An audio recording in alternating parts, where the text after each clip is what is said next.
Hey everyone, in this video tutorial, I'm going to show you how to open a Databricks account together with AWS, and if we have time, create a Databricks Workspace.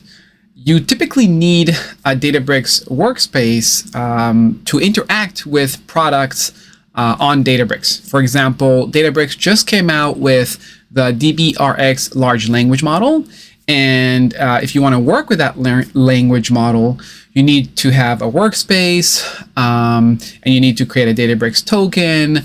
Unless you have 300 gigabytes of disk space on your computer, you will probably need to connect to Databricks. So let's do that today. Let's connect a Databricks. Let's create a Databricks account and open and connect it to AWS. So we are on our screen here. We'll click on Try Databricks.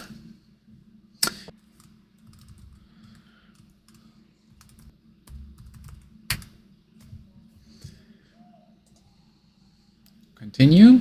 We'll choose AWS. You can do others, but in this tutorial, we'll choose AWS.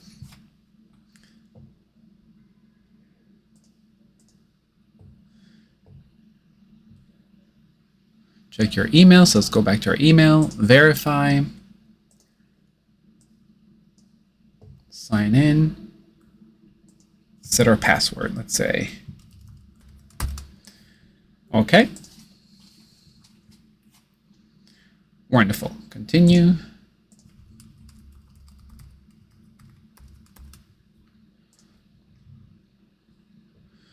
Let's give it a name. Adam Workspace. I'm going to use the DBRX LLM, so we'll just call it that way if we want. Now I am on the East Coast, so we'll put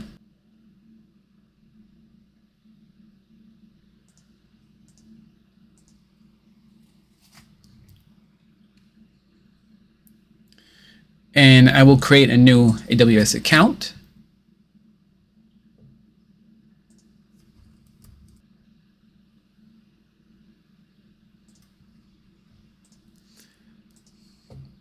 Let's verify our email again.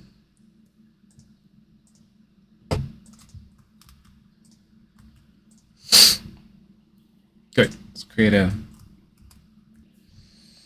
So we have 5 steps. Password, give it our name. I'll give it my phone number later. All right.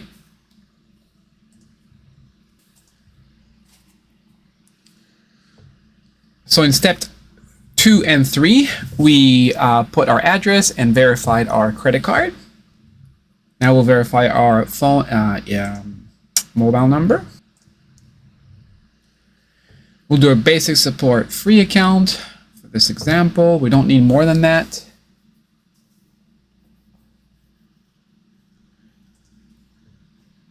Great. So we have our AWS. Now what we're going to do is we're going to try and open Databricks Workspace. Let's see. So this is the first screen that we see on Databricks. We'll go create Workspace, quick start. Call it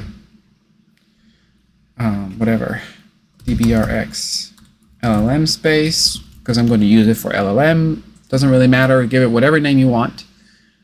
North Virginia is what we chose when we created our AWS, so let's choose the same.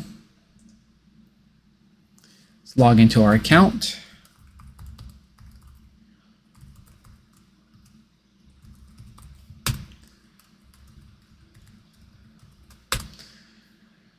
You'll see that we have our Databricks accounts credential, our stack name. Let's acknowledge, move, create.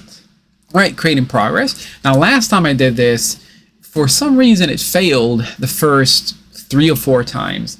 Maybe it just takes AWS some time to for the account to be created. I'm not sure. Let's give it a shot and see if it's created in the first run. This usually takes about 2 or 3 minutes. We'll be right back. All right, so it looks like it worked. Took about 5 minutes, 5-6 minutes. So let's go back to our Databricks, since now we have our open space our workspace created. Let's refresh. All right, so there we go. We'll click on DBRX LLM space. And now we're going to open the workspace. So once you open, let's log in.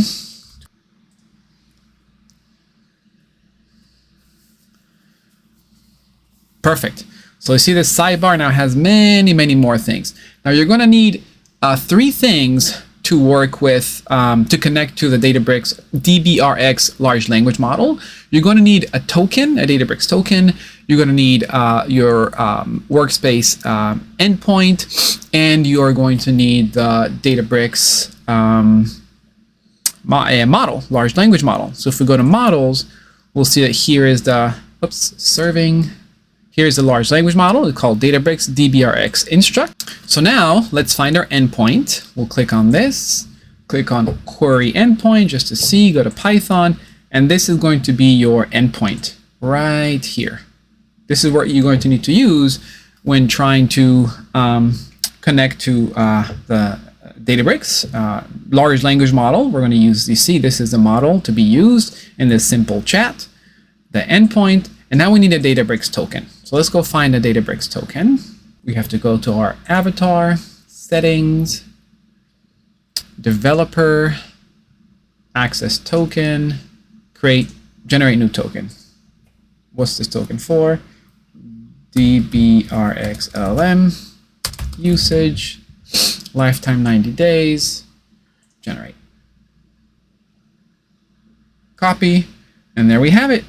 Now you have your token, you have your endpoint, and you have your large language model name, DBRX Instruct, and now you can connect to the large language model and use it for chat, for RAG apps, pretty much for anything you want. I hope this video was useful. Feel free to ask questions in the comments below or in the app challenge that we have on Plotly. Have a good one.